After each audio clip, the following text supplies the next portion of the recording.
Assalamualaikum warahmatullahi wabarakatuh. Pada video kali ini saya akan memaparkan aksi nyata modul 1.4 tentang budaya positif. Saya Baiti Takmirul Hikmah, JGP Angkatan 9 dari SDN Duku Jati Kidul 01 Kabupaten Tegal.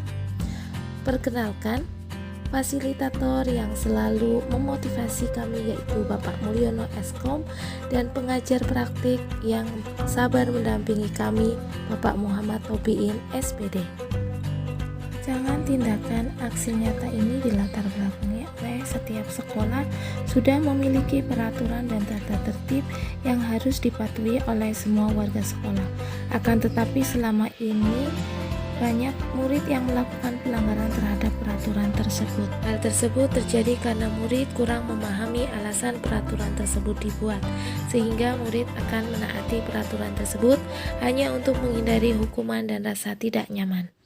Tujuannya adalah mewujudkan murid yang berkarakter, bertanggung jawab, dan lebih bijaksana dengan memiliki sikap disiplin diri yang kuat, merdeka, dan sesuai profil pelajar Pancasila, serta menciptakan iklim disiplin positif di sekolah dengan meyakini nilai-nilai keyakinan universal.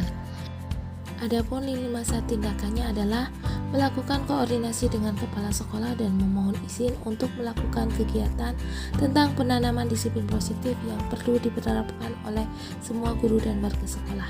Mengumpulkan seluruh rekan guru di lingkungan sekolah untuk melaksanakan diseminasi materi disiplin positif, dan juga merencanakan dan menginstruksikan rekan guru untuk membuat keyakinan kelas bersama muridnya di kelas masing-masing, serta melakukan pendampingan, monitoring, dan refleksi. Berikut ini adalah kegiatan diseminasi disiplin positif yang saya lakukan dengan penyebaran pemahaman kepada rekan guru SD Negeri Duku Jati Kidul 01. Assalamualaikum warahmatullahi wabarakatuh. Alhamdulillahirrabbilalamin, wabihi nasta'in, wa ala umuri waddin, wassalatu wassalamu ala asrofil anbiya'i wal mursalin, wa ala alihi wa sahbihi ajma'in. Amma ba'd. Kepada yang terhormat Ibu Kepala Sekolah SD Negeri Duku Jati Kidul 01, kepada segenap rekan guru dan juga kakak-kakak mahasiswa dari kampus mengajar, dan juga rekan CGP. Marilah pertama-tama kita panjatkan puji syukur kehadirat Allah SWT, karena pada siang hari ini kita dapat melaksanakan kegiatan diseminasi menyebarkan budaya positif di SD Negeri Duku Jati Kidul 01. Di sini saya akan memaparkan tentang budaya positif. Perkenalkan, saya Baiti Takmirul Hikmah, calon guru penggerak angkatan 9 dari Kabupaten Tegal. Ya, sebelum kegiatan ini dimulai ya, sepertinya kita memulainya biar semangat itu bagaimana? Apa ada yang mau speaking terlebih dahulu sebelum acaranya dimulai? Kita tepuk semangat sama-sama dulu ya. Ya, tepuk semangat. Semangat. Semangat. Terima kasih Bapak Ibu Guru. Tepuk tangan untuk kita semua. Oke. Terima kasih, semoga nggak ngantuk ya walaupun ini sudah siang. Jadi di sini saya akan menyampaikan tentang budaya positif. Tapi sebelum saya menyampaikan tentang budaya positif, barangkali ada di benak Bapak Ibu Guru yang mau mengemukakan pendapat tentang apa sih budaya positif itu. Monggo, barangkali ada yang mau menjelaskan sedikit tentang budaya positif atau berkomentar tentang budaya positif. Monggo Ibu Wiwi. Ya, Bu Wiwi, budaya positif itu seperti apa gitu? Kebiasaan yang memang Assalamualaikum warahmatullahi wabarakatuh. Seperti yang kita tahu bersama bahwa yang namanya budaya itu dari sesuatu yang memang yang sering kita kerjakan. Di sini pemaparan tentang budaya positif. Budaya positif dari sesuatu hal yang sering kita kerjakan, tetapi yang baik, yang bagus. Itu menurut saya. Terima kasih. Assalamualaikum warahmatullahi wabarakatuh. Waalaikumsalam warahmatullahi wabarakatuh. Terima kasih atas pemaparan dari Ibu Vivi bahwa budaya positif itu adalah suatu kebiasaan yang bernilai baik. Itu menurut Bu Vivi. Mungkin ada yang mau berpendapat lagi? Ibu Sinta barangkali mau berpendapat tentang budaya positif, Ibu?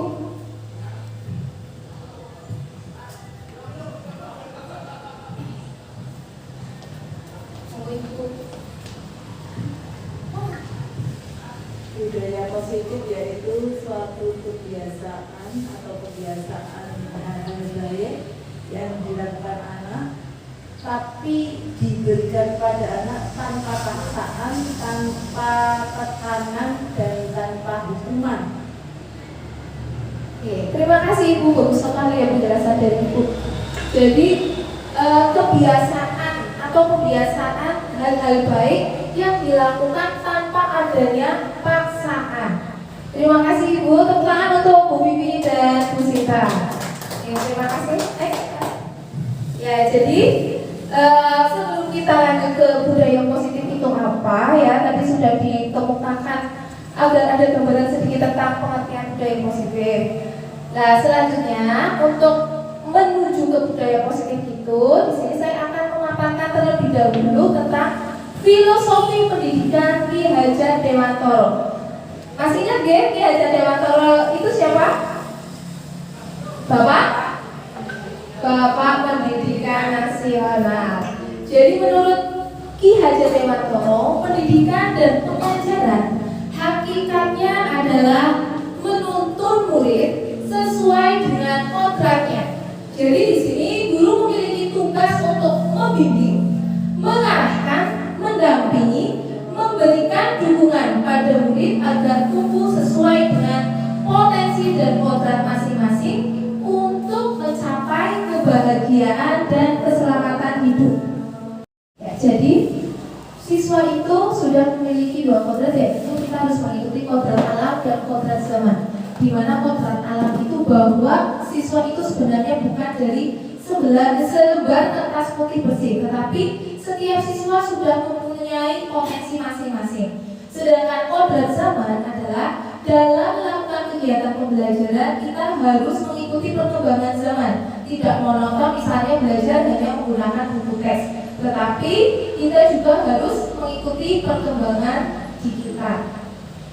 Sesuai dengan trilogi pendidikan yang disampaikan oleh Ki Hajar Dewantoro bahwa inarso soklodo ipadio mangunkarso tukuri handayani. Guru diharapkan mampu mengantarkan murid berkembang sesuai dengan kodratnya untuk mencapai keselamatan dan kebahagiaan. Inarso soklodo, bahwa guru itu harus bisa memberikan contoh atau perilaku yang baik kepada muridnya. Imadyo mangunkarso, bahwa kita itu tidak hanya memberikan contoh, tetapi di tengah-tengah perjalanan mereka untuk melakukan kegiatan baik, kita harus membimbing mereka dan mengarahkan mereka sehingga Tukuri Handayani dapat tercipta atau siswa dapat tumbuh sesuai dengan kodrat alam dan kodrat zaman. Sekarang pertanyaannya adalah apa yang terpenting saat ini dalam proses pembelajaran? Menurut Bapak Ibu Guru, apa yang terpenting? Apa yang terpenting saat ini dalam proses pembelajaran? Yang terpenting adalah bahwa dalam proses pembelajaran itu berpihak pada murid. Peran kita sebagai guru sangatlah penting untuk membangun budaya positif. Budaya positif yang dimaksud di sini adalah dengan menerapkan yang namanya disiplin positif. Jadi disiplin positif di sini adalah dalam berinteraksi antara guru dengan siswa untuk mewujudkan visi sekolah yang berpusat pada siswa dan berlandaskan nilai-nilai kebajikan. Nilai-nilai yang kita kenal dengan profil belajar Pancasila. Bisa ya punya sama-sama ya tentang profil belajar Pancasila? 2, 3. Belajar Pancasila, beriman dan bertakwa pada Tuhan Yang Esa, dan berakhlak mulia, berkebinekaan global, yang mandiri, kreatif dan bernalar kritis. Terima kasih tepuk tangan untuk kita semua. Ini dengan SBG. Jadi nilai-nilai yang kita kenal dengan profil belajar Pancasila seperti tadi ya, beriman dan bertakwa pada Tuhan Yang Maha Esa, kemudian berkebinekaan global, gotong royong, kreatif dan mandiri serta bernalar kritis. Silakan Mas Rek. Budi pekerti. Ya, salah satu disiplin positif itu adalah kita harus membentuk budi pekerti dulu. Jadi seyogyanya murid bukan hanya membutuhkan kecakapan kognitif, melainkan juga hal yang terpenting dari seluruh rangkaian pendidikan itu adalah budi pekerti, akhlak dan moral yang baik. Budi pekerti merupakan hasil dari bersatunya gerak pikiran, perasaan, dan kehendak sehingga memunculkan tenaga. Perpaduan cinta dan rasa yang menghasilkan rasa sebagai individu yang sadar, mampu memikirkan, memahami, merasakan, berempati, berkehendak, dan juga bertindak. Jadi sebagai guru kita itu jangan hanya berfokus pada konten, namun lebih menekankan pada budi pekerti, akhlak dan moral yang baik sebagai manusia Indonesia. Jadi tidak hanya menggembor-gemborkan kita itu harus punya. Jadi tidak hanya menggembor-gemborkan kita itu harus punya budi pekerti, jadi anak itu harus menjadi anak yang baik. Tidak boleh seperti itu, tetapi kita juga harus memberikan contoh sehingga anak bisa meniru teladan baik dari kita sebagai gurunya. Next. Jadi di sini sebagai guru hendaknya mampu menciptakan budaya positif, baik itu di kelas maupun di sekolahnya. Caranya bagaimana? Jadi dalam menciptakan budaya positif dapat menerapkan berbagai konsep inti seperti disiplin positif. Kemudian disiplin positif itu contohnya apa? Kegiatan disiplin yang baik-baik seperti berangkat tepat waktu, itu disiplin positif. Kemudian motivasi perilaku manusia, mendukung perilaku baik pada siswa maupun gurunya. Biasanya itu kan dilakukan dengan hukuman dan penghargaan. Ini yang masih kita lakukan saat ini ya. Kemudian juga 5 kebutuhan dasar, posisi kontrol restitusi, keyakinan sekolah atau kelas, segitiga restitusi ketika menyelesaikan sebuah permasalahan yang muncul pada saat melaksanakan tugas. Dari kegiatan budaya positif ini nanti akan saya jelaskan satu persatu. Jadi biar kita memahami apa sih disiplin positif yang sebenarnya, kemudian motivasi perilaku sampai ke segitiga restitusi. Ini contoh kegiatan pembiasaan yang sudah dilakukan di SD Negeri Tugu Jati Kidul 01. Jadi ada kegiatan membuat gambar dari daun dilakukan oleh satu. Jadi disiplin yang dapat kita dari sini. Di sini disiplin ketika mengerjakan tugas itu anak-anak sudah bisa duduk dengan rapi. Kemudian mendengarkan arti dari guru kelas. Kemudian juga ada pembiasaan literasi, yaitu membaca surat pendek yang biasa dilakukan setiap hari Selasa. Ada juga literasi membaca yang kemarin dapat masukan dari mahasiswa untuk menambahkan biodata siswa karena ada kendala di AKM. Itu anak-anak ada yang lupa tanggal lahirnya. Jadi di sini ada saya menyediakan kotak siapa sih aku, siapa aku. Jadi di sini berisi tentang biodata siswa. Kemudian juga di sini ada kegiatan gotong royong, yaitu melaksanakan kegiatan ekobrik membuat kursi. Ada juga literasi membaca baca di sudut baca kelas. Selain itu juga ada kegiatan pembiasaan yang dilakukan setiap pagi, pembiasaan 5S, yaitu salam, senyum, sapa, sopan, dan santun. Jadi setiap pagi itu guru SD Negeri Duku Jati Kidul 1 itu menyambut siswanya dengan keadaan yang gembira, agar siswa juga gembira dengan menyapa dan juga bersalaman dengan siswa. Berbaris sebelum masuk kelas, kemudian kita juga sama-sama membuat keyakinan kelas yang sebelumnya diawali dengan kesepakatan kelas. Ada juga kegiatan pembelajaran yang membuat siswa tidak monoton belajar seperti itu saja. Jadi di sini ada kegiatan praktikum agar siswa aktif dalam kegiatan pembelajaran dan juga bisa kreatif. Ketika mendengar kata disiplin, apa yang terbayang di benak Anda? Ada yang bisa memaparkan? Monggo.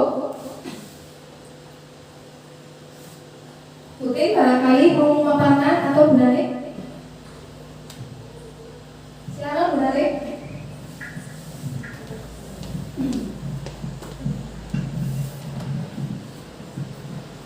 Disiplin. Padahal itu sungguh berbeda, karena belajar tentang disiplin positif tidak harus dengan memberi hukuman seperti yang tadi disampaikan oleh Bu Sinta, karena disiplin itu tidak harus dengan paksaan. Kemudian justru itu adalah salah satu alternatif terakhir, dan kalau perlu tidak digunakan sama sekali. Jadi ini not atau catatan buat kita nih, bahwa hukuman itu boleh, tapi kalau bisa digunakan sebagai alternatif terakhir, atau lebih baik tidak digunakan sama sekali. Sebagai pendidik, karena sebagai pendidik tujuan kita adalah menciptakan anak-anak yang memiliki disiplin diri, sehingga mereka bisa berperilaku dengan mengacu pada nilai-nilai kebajikan universal dan memiliki motivasi intrinsik bukan ekstrinsik. Jadi dalam dirinya. Karena ketika tidak dari dalam dirinya atau dengan paksaan orang lain, otomatis anak-anak itu oh berarti saya disiplin karena nanti biar saya tidak dihukum, saya disiplin biar nanti dapat ujian dapat dari bu guru, seperti itu kan ekstrinsik. Tetapi ketika intrinsik itu berarti oh saya itu harus disiplin karena misalnya saya datang tepat waktu, berarti saya itu akan nyaman ketika melaksanakan kegiatan pembelajaran karena tidak terburu-buru dan juga bisa menunggu teman-temannya di kelas, bisa sambil melakukan aktivitas piket atau hal yang lainnya.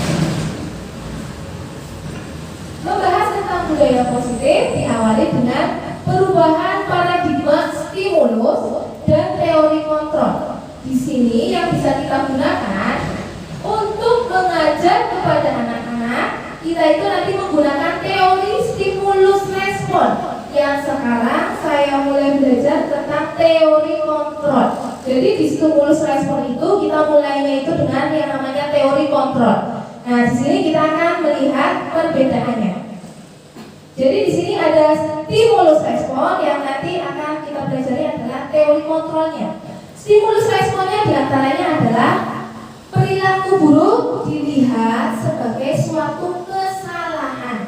Pada stimulus respon, biasanya anak yang berperilaku buruk atau dinilai nakal dan sebagainya itu langsung dicap, oh anak ini kalau pagi suka iseng-isengnya, berarti anak ini nakal. Ini berarti kan stimulus respon, kita langsung merespon, oh bahwa anak yang lari-larian terus di kelas, yang mengganggu temannya, berarti itu adalah anak yang nakal, anak yang tidak disiplin. Itu stimulus respon. Kemudian di teori kontrol, semua perilaku memiliki tujuan. Jadi kita itu harus berusaha berpikir, anak itu lari-lari pasti ada alasannya, pasti ada tujuannya. Kan setiap anak itu kan berbeda ya karakteristiknya ya. Ada yang anaknya anteng, kemudian ada juga anak yang tidak bisa dirinya. Artinya itu dia itu tidak dapat menerima pembelajaran ketika dia duduk anteng atau agak hiperaktif seperti itu. Jadi di sini tujuan atau alasan dibalik anak melakukan sesuatu mungkin karena salah satu kebutuhannya belum terpenuhi. Jadi di sini ketika misalnya yang lebih sering jalan-jalan itu kan anak kelas 1 2 ya.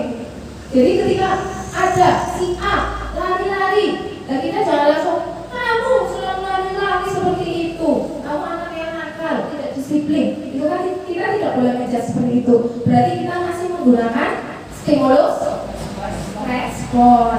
Nah, tetapi di teori kontrol kita bisa menanyakan dulu ke anaknya, Mas, kenapa sih setiap kegiatan pembelajaran sukanya lari-lari? Alasannya apa, Mas? Nah, anak itu mungkin kan bisa jawab, Bu, saya nggak betah, Bu, karena saya sudah selesai melaksanakan tugas. Saya bingung mau ngapain, saya tidak bisa kalau diem aja di tempat duduk. Akhirnya saya suka lari-lari deh, Bu. Nah, di situ kan berarti ada alasannya kenapa anak itu lari-lari. Jadi di sini tugas kita mensiasati. Oh, berarti anak ini ketika dikasih soal atau tugas, tingkat kesulitannya itu sama dengan yang lain, selesainya lebih cepat.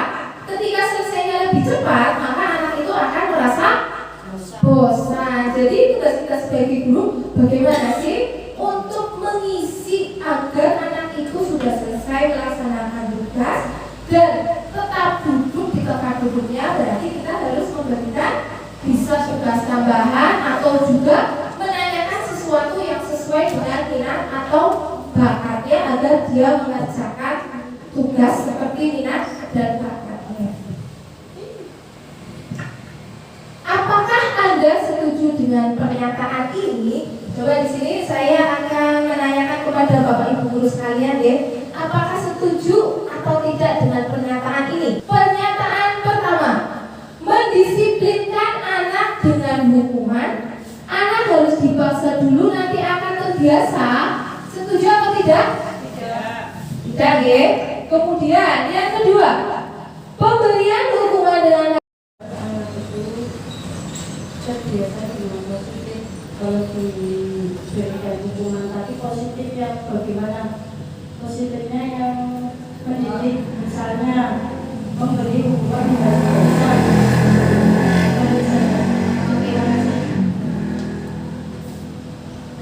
Terima kasih Bu Yeni atas pemaparannya. Jadi menurut Ibu Yeni itu boleh saja memberikan hukuman dengan hal yang positif seperti memecat. Jadi dengan hal yang tetap dapat mendidik anak, itu pendapat dari Ibu Yeni. Kemudian yang ketiga, pemberian penghargaan dapat meningkatkan motivasi belajar anak. Monggo Mas Rek, barangkali mau berpendapat. Tadi sih jawabnya setuju. Mas Rek setuju atau tidak? Setuju, karena ketika usaha anak itu diapresiasi, anak pastinya akan senang gitu, dan ada kemungkinan anak akan mengulangi hal itu lagi. Oke.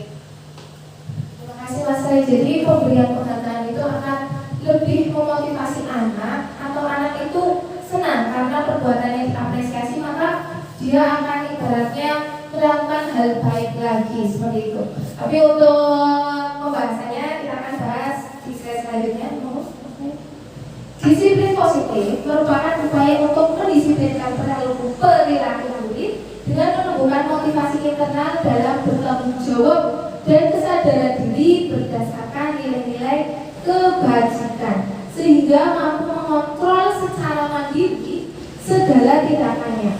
Tujuan dari disiplin positif adalah membentuk murid-murid yang berkarakter, berdisiplin, santun, jujur, peduli, bertanggung jawab, dan merupakan pembelajar sepanjang hayat.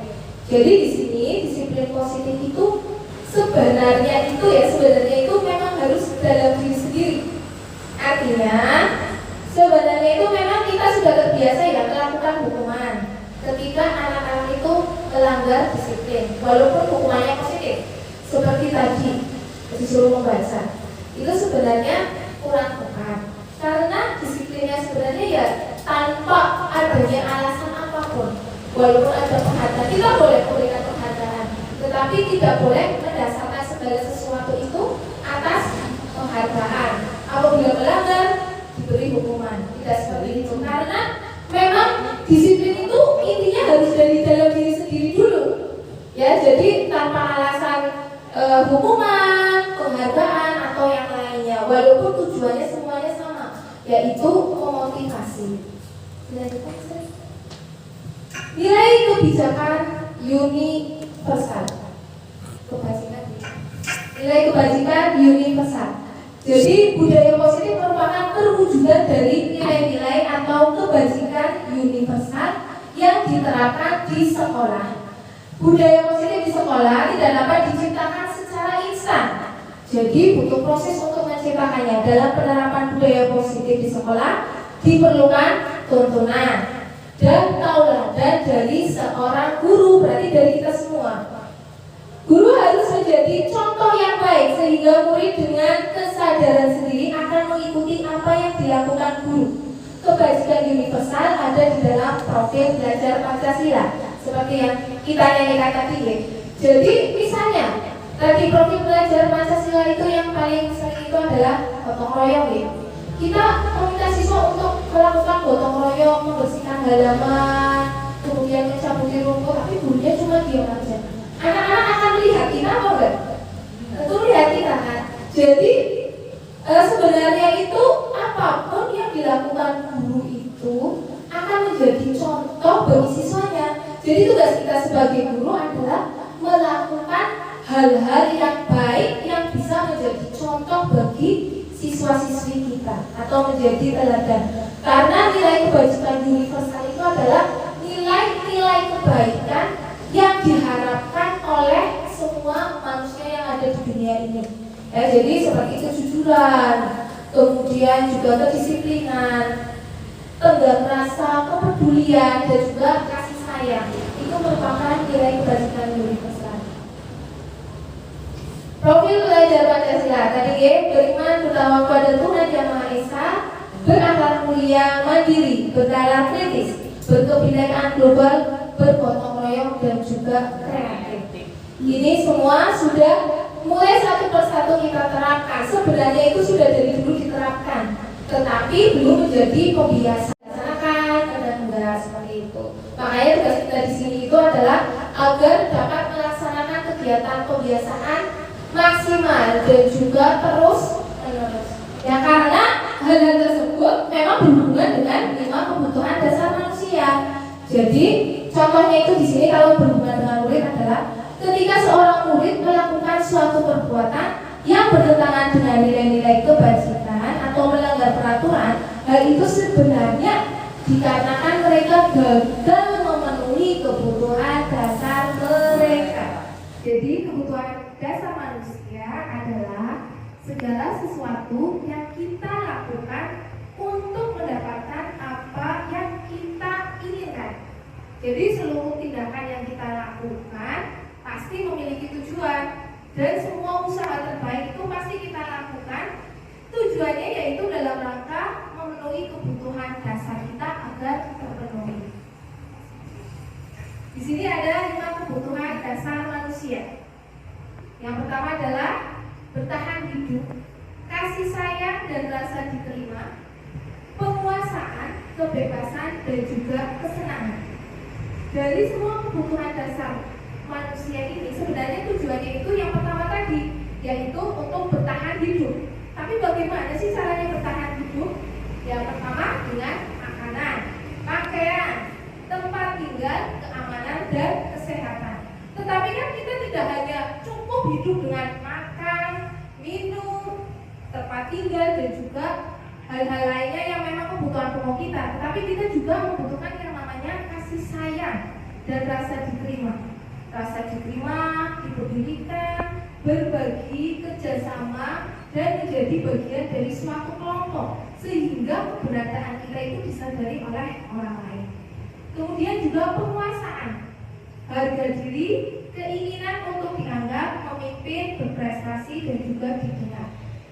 Ada juga kebebasan, jadi kita itu bebas untuk mandiri, memiliki pilihan, mencoba hal baru, dan mampu mengenal mengendalikan diri. Yang terakhir adalah kesenangan. Jadi setiap orang mempunyai hak atau kebutuhan dasar untuk memiliki kesenangan. Ada yang memilih kesusahan, ibu memilih kesusahan, ibu. Oh tidak. Kesenangan yang Bu Vivi idamkan itu bermain, humor, antusiasme, tertawa atau semuanya? Semuanya. Nah, semuanya kita butuh ini ya, bermain. Jadi walaupun kita sudah ibaratnya sepuh ya, tidak bertambah umur lah, tapi kan kita tetap butuh untuk bermain. Bermainnya apa ya Bu Heni? Seperti tadi ya, ice breaking ya. Ya itu kan sebenarnya salah satu cara kita untuk bermain bersama anak-anak. Kemudian humor, jadi jangan jadi orang yang serius, semangat terus. Nanti boleh melihat aja langsung kabur. Dan itu apa Bu Humoris? Oh humoris ini seperti siapa? Bu Heni desa kita di sini. Dan nah itu tandanya memiliki kesenangan seperti Bu Heni tadi, tertawa. Berikutnya adalah motivasi perilaku manusia. Jadi ada perilaku yang didasarkan pada perilaku ekstrinsik dan intrinsik. Kalau ekstrinsik berarti berdasarkan imbalan atau yang pertama untuk menghindari ketidaknyamanan atau hukuman, yang kedua untuk mendapatkan imbalan atau penghargaan dari orang lain. Berarti kan melakukan kedua hal ini karena ada embel-embelnya atau alasannya. Alasannya itu dari orang lain semua. Sedangkan untuk intrinsik menjadi orang yang diinginkan dan menghargai diri sendiri dengan nilai-nilai yang dipercaya. Jadi di sini itu kita menjadi diri kita apa adanya. Ya, jadi orang itu menilai kita ya sesuai dengan nilai yang ada pada diri kita. Misalnya kita itu adalah orang yang jujur, ya. Itu tuh dapat dilihat oleh orang lain. Kita mengeluarkan apa yang ada dalam diri kita sendiri. Jadi motivasi terbaik bagi jadi siswa itu apa? Ya, jadi utamakan menjadi orang yang mereka inginkan dan menghargai diri sendiri dengan nilai-nilai yang mereka percaya. Kemudian guru hendaknya menghindari pemberian hukuman dan reward yang berlebihan. Di sini ada kata berlebihan ya, jadi boleh asalkan tidak berlebihan dalam memotivasi murid guna meminimalisir motivasi eksternalnya. Jadi tujuan reward itu untuk motivasi eksternalnya. Jadi 5 kebutuhan dasar itu apa sih? Kebutuhan dasarnya itu adalah seperti kasih sayang, itu kan sudah pasti ya.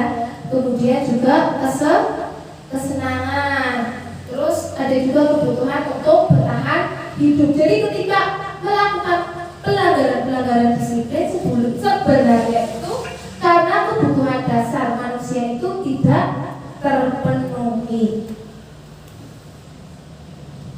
Ya, tadi ada contoh pembuatan keyakinan kelas di kelas 5 ya.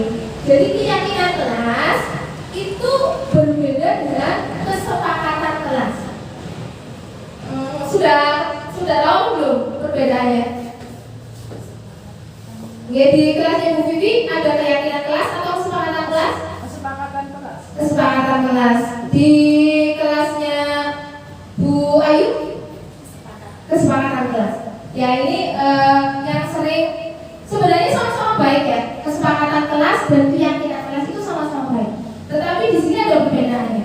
Kesepakatan kelas itu lebih ke aturannya.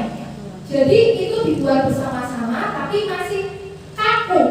Artinya ini masih dalam bentuk aturan. Misalnya seperti berangkat terlambat. Jadi anak-anak harus tahu antoninnya, ibaratnya antoninnya.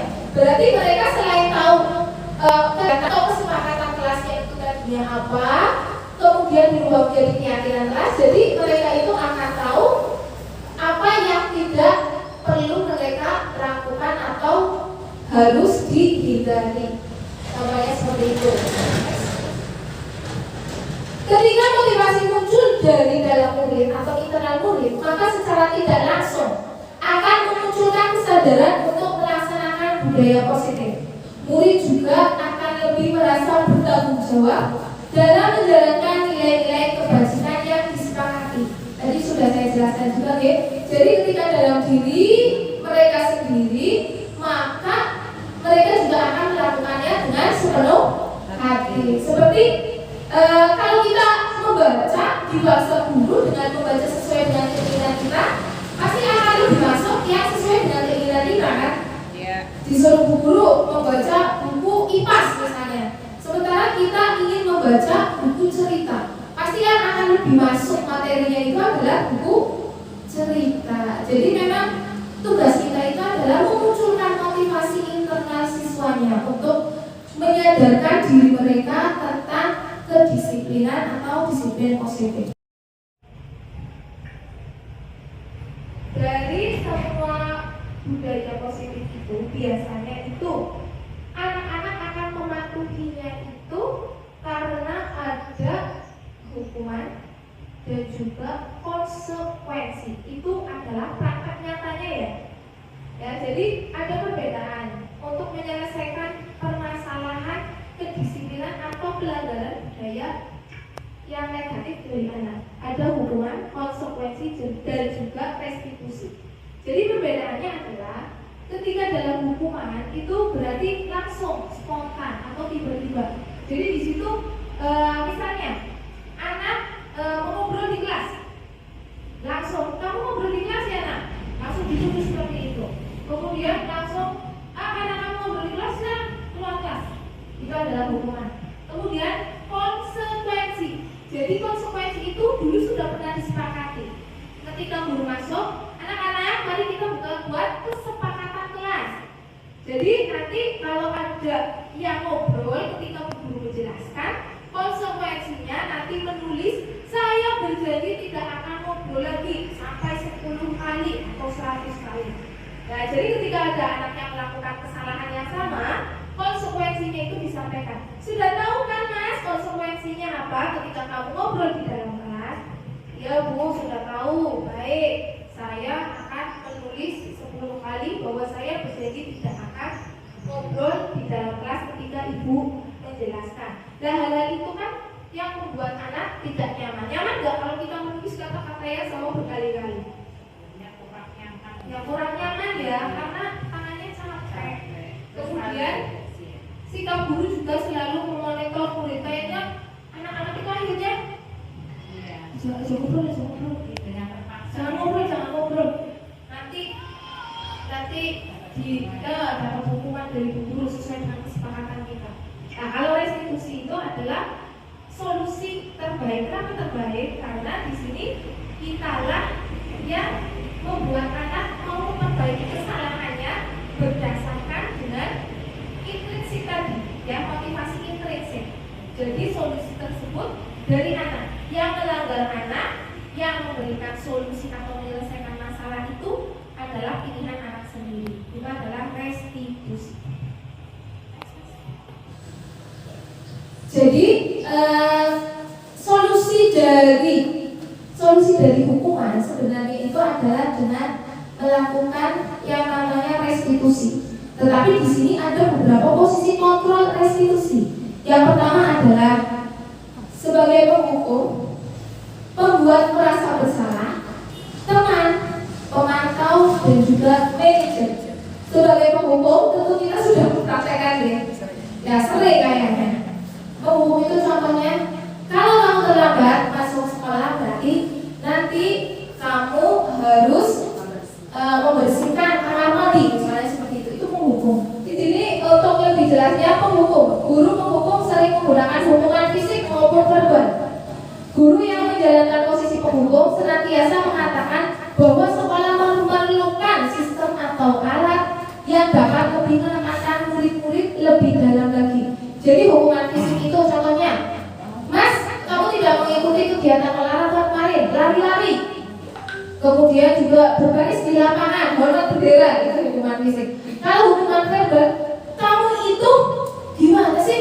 Malah sekali nggak mengerjakan tugas.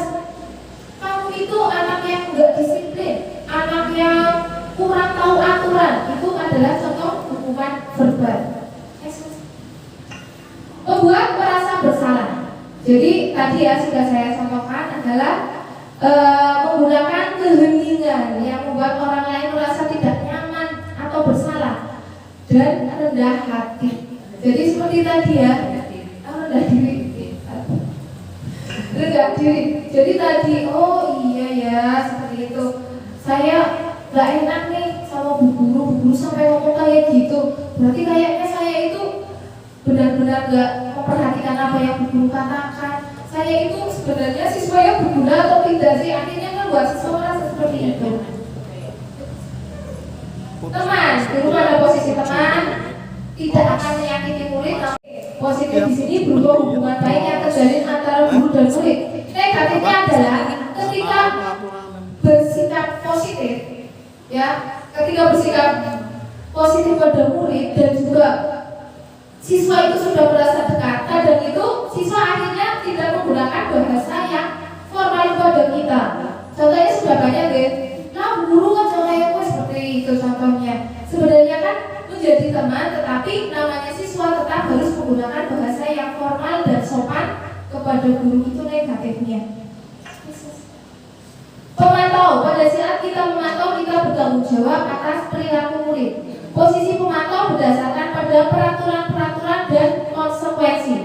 Dengan menggunakan sanksi atau konsekuensi, kita dapat memisahkan hubungan pribadi kita dengan murid sebagai seseorang yang menjalankan posisi pemantau. Berarti misalnya, kamu berisik di kelas, konsekuensinya adalah kamu menulis, saya tidak akan berisik di kelas sampai 100 kali. Itu adalah konsekuensi. Biasanya digunakan oleh pemantau. Manajer, pada posisi manajer, guru berbuat sesuatu bersama dengan murid, mempersilahkan murid bertanggungjawabkan perilakunya, kemudian mendukung agar menemukan solusi atas permasalahannya sendiri, menjadi manusia yang merdeka. Karena kurikulum kita itu kan kurikulum merdeka, jadi siswa itu bebas untuk mengemukakan pendapatnya, mandiri dan bertanggung jawab, menjadi manajer bagi dirinya sendiri. Jadi bisa memberikan solusi terhadap permasalahan yang dilakukan. Contoh penerapan 5 posisi kontrol guru. Jadi di sini ada kasus siswa tidak memakai atribut lengkap saat pelaksanaan upacara bendera. Jadi ketika ada yang tidak memakai atribut lengkap, langsung kalau menghukum itu langsung dipanggil gurunya. Sini mas, masuk. Sini mas, maju ke depan. Hormat pada bendera atau hormat di depan tiang bendera selama 15 menit tanpa menanyakan kepada anak kenapa kamu tidak memakai atribut lengkap dan sebagainya. Tapi anak itu langsung tiba-tiba bilang bersalah karena memang salah tidak memakai atribut dan langsung diberi hukuman. Itu adalah posisi kontrol sebagai penghukum. Sedangkan sebagai pembuat rasa bersalah adalah kita itu membuat statement atau kata-kata itu seolah-olah malah healing ya. Biasanya guru itu mencari suasana yang healing agar anak itu tuh merasa bersalah. Di sini contohnya adalah berapa kali bapak ibu atau berapa kali ibu beritahu kamu selalu mengecewakan. Akhirnya mau tidak mau anak itu meminta maaf dan merasa bersalah karena sudah mengecewakan gurunya. Untuk yang teman itu menggunakan bahasa seperti teman. Ayo dong ikuti aturan sekolah. Sekali ini saja. Ayo ya, sudah tidak apa-apa. Lain kali jangan berbuat seperti itu lagi ya. Nah itu contoh sebagai teman. Sedangkan sebagai pemantau, jadi guru di situ memantau terus, melihat anak-anak yang sekiranya tidak memakai atribut, kemudian langsung disampaikan, kamu telah melanggar aturan sekolah. Kamu tahu kan konsekuensinya apa ketika tidak memakai atribut sekolah dengan lengkap? Setelah ini beri atribut dan jangan diulangi lagi. Di sini kan hanya langsung mengemukakan konsekuensinya apa dan mewajibkan atau langsung memerintah anak untuk melakukan apa yang diperintah guru. Jadi di sini juga peran tepat. Yang terakhir adalah sebagai manajer. Ketika sebagai manajer, maka guru itu benar-benar mengolah rasa dan pikiran serta membantu anak agar menemukan solusinya. Jadi di sini itu agar anak tahu kesalahannya apa. Jadi bertanya, apakah kamu tahu kesalahanmu?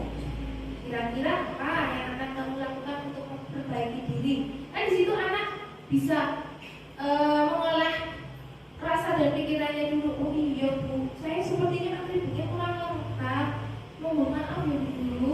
Terus kira-kira apa yang akan kamu lakukan untuk memperbaiki diri? Nanti saya itu Bu, ketika pulang sekolah akan meminta kepada orang tua untuk membeli atribut. Jadi di sini kan guru hanya memberikan arahan agar anak itu mencari solusi sendiri.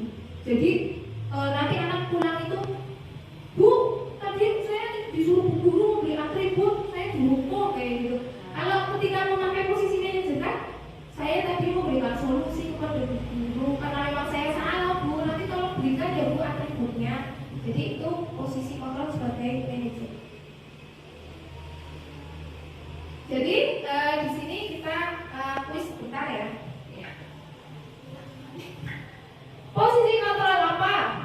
Saya kecewa sekali dengan kamu. Ada yang tahu ini posisi kontrol sebagai apa? Oh ini Bu Sunani.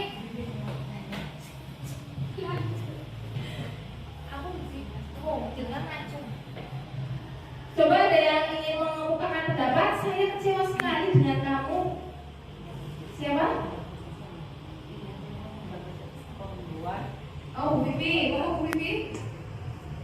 Posisi kontrol ketika mengatakan saya kecewa sekali dengan kamu itu merupakan salah satu contoh membuat rasa bersalah. Alasannya apa Bu Pipi?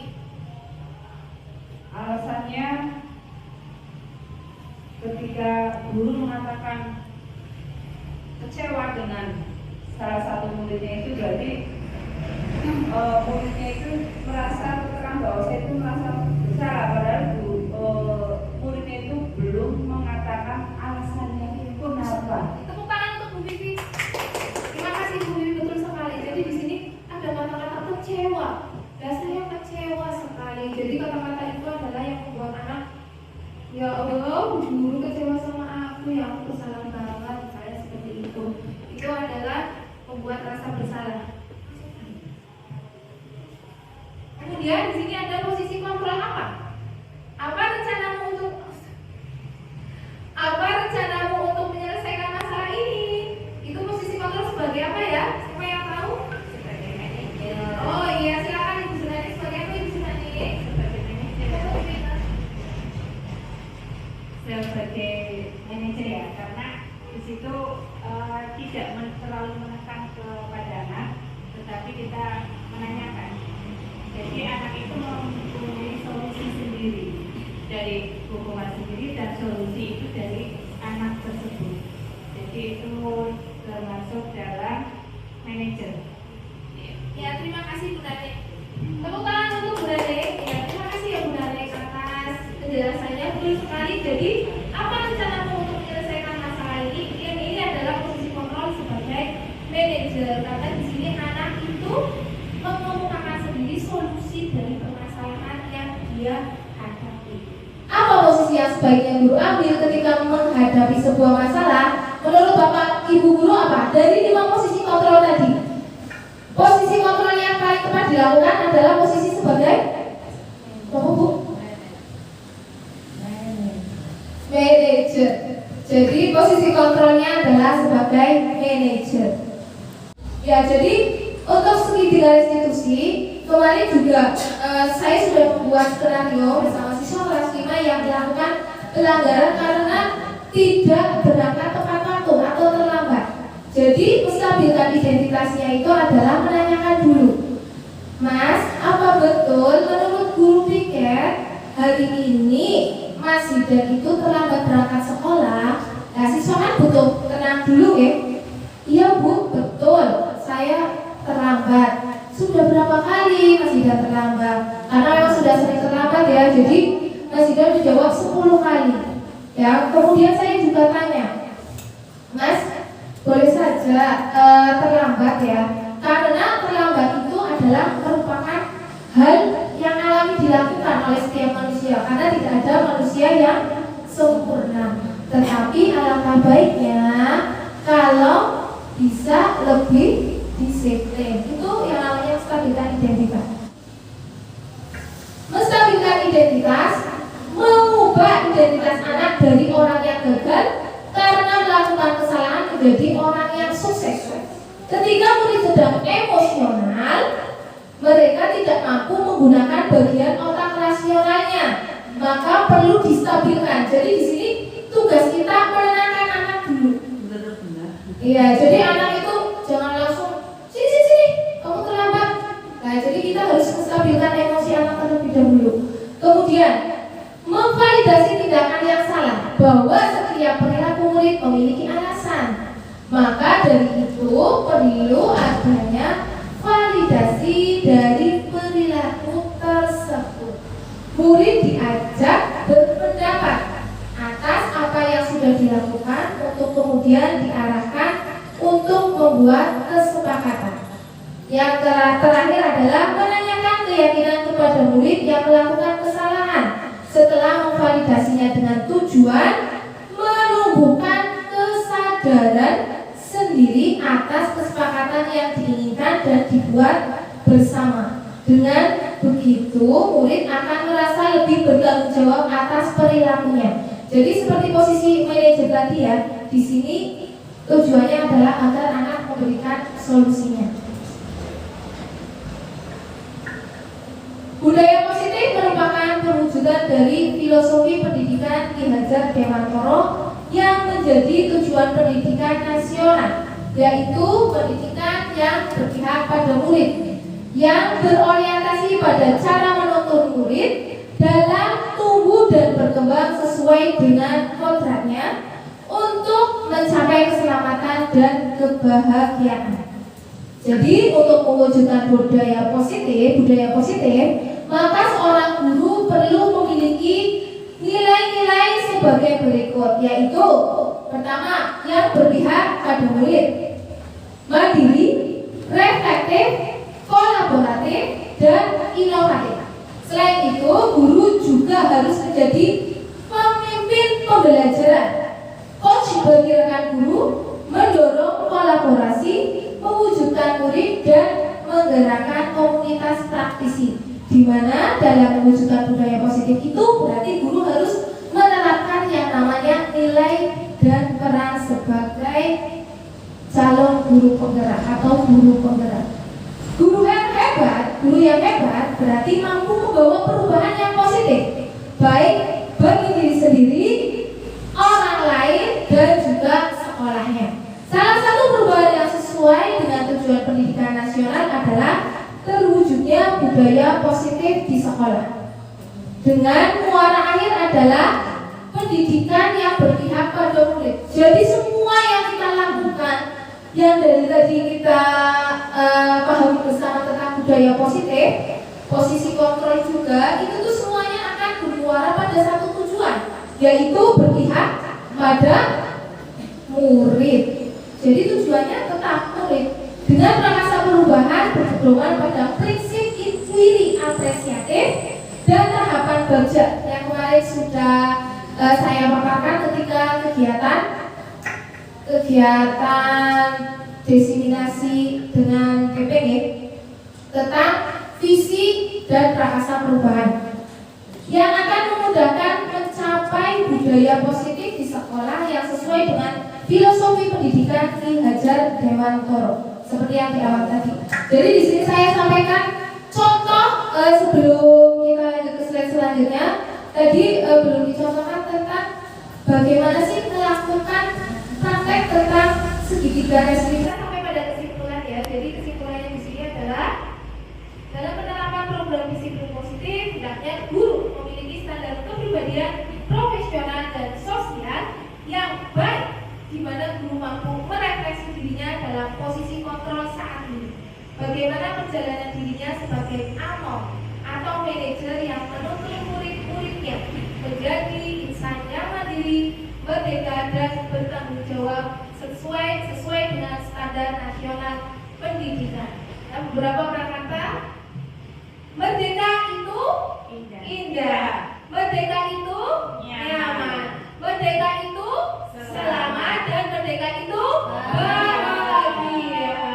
Guru hebat adalah guru yang mampu memberikan kebebasan berpikir kepada murid, guru yang dirindukan kehadirannya oleh murid, dan guru yang mampu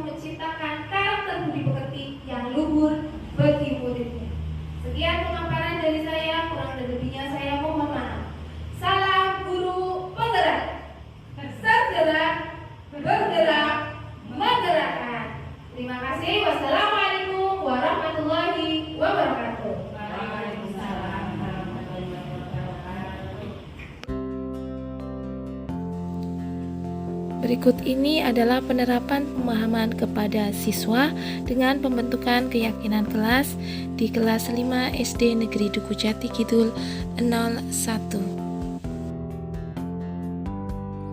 Assalamualaikum warahmatullahi wabarakatuh.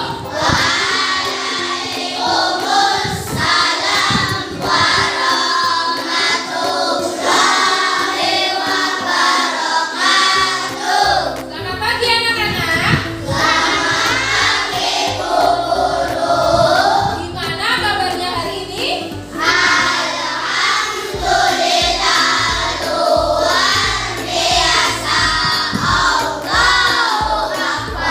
Untuk mengawali kegiatan pagi hari ini, kita tetap semangat dulu ya. Tetap semangat.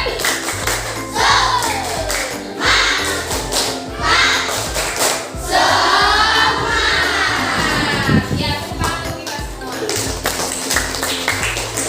Seperti biasanya, hari ini kita melakukan kegiatan kebiasaan literasi. Untuk kebiasaan literasi kali ini, kita akan membuat yang namanya keyakinan. Ada yang tahu keyakinan kelas itu apa? Saya Bu. Siapa Soma? Apa Soma?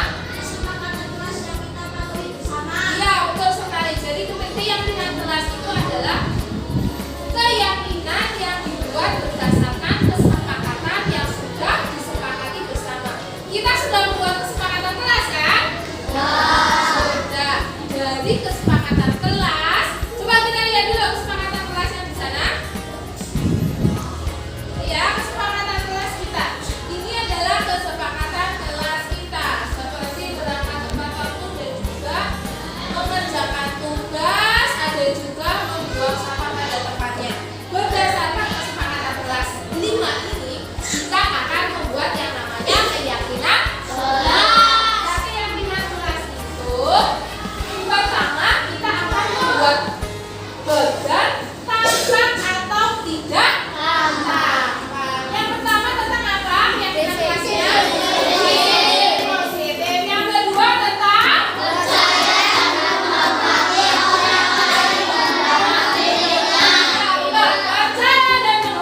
orang lain dan barang miliknya. Dan di sini ada dua efek ya. Yang pertama tampak seperti, yang kedua tidak tampak seperti. Karena di sini ada dua keyakinan kelas yang akan kita buat, ada dua tema.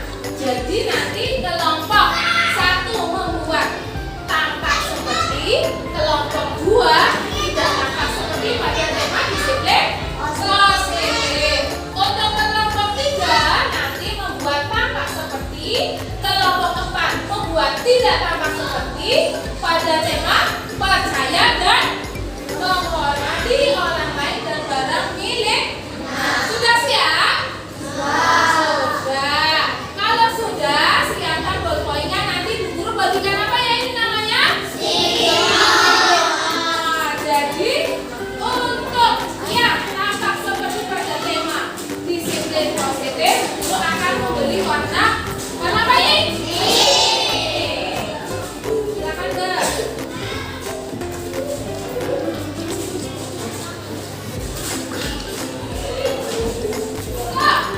Yang tidak tampak seperti ini warna apa? Belum bagikan warna orange. Ada 6 juga. Membagikan pada kelompok 3, Bu Guru akan membagikan warna hijau. Kurang satu.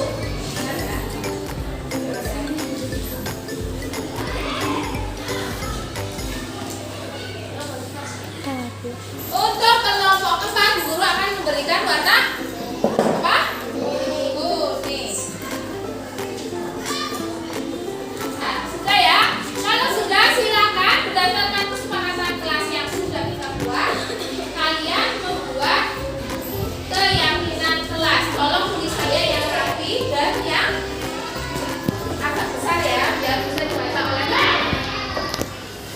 kelompok 1 sudah membuat. Iya, betul. Silakan kelompok 1. Kalau sudah membuat langsung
beradaptasi dan melaksanakan sesuai dengan keyakinan kita. Paham ya anak-anak ya? Ya, sekian dari guru. Wassalamualaikum warahmatullahi wabarakatuh.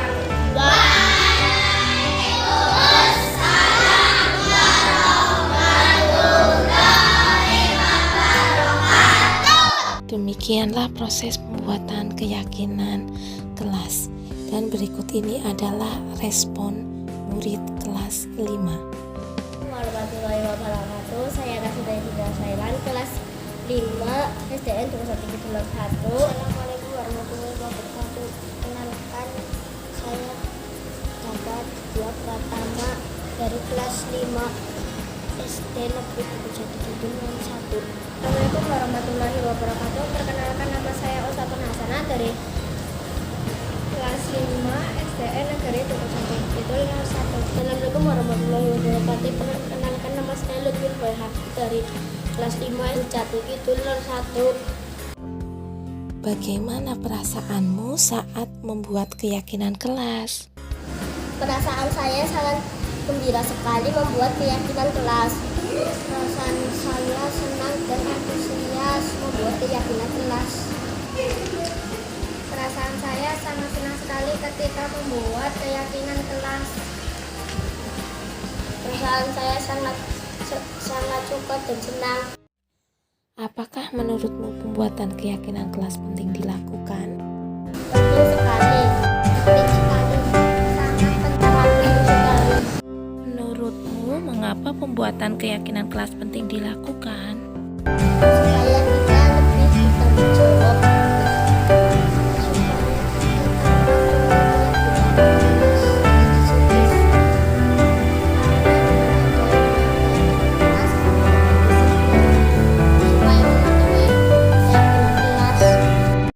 Refleksi, kegiatan diseminasi penyebaran pemahaman terhadap guru dilaksanakan pada tanggal 18 Oktober 2023 di SDN Duku Jati Kidul 01. Terdapat 11 orang guru yang menyaksikan dan mengikuti kegiatan ini.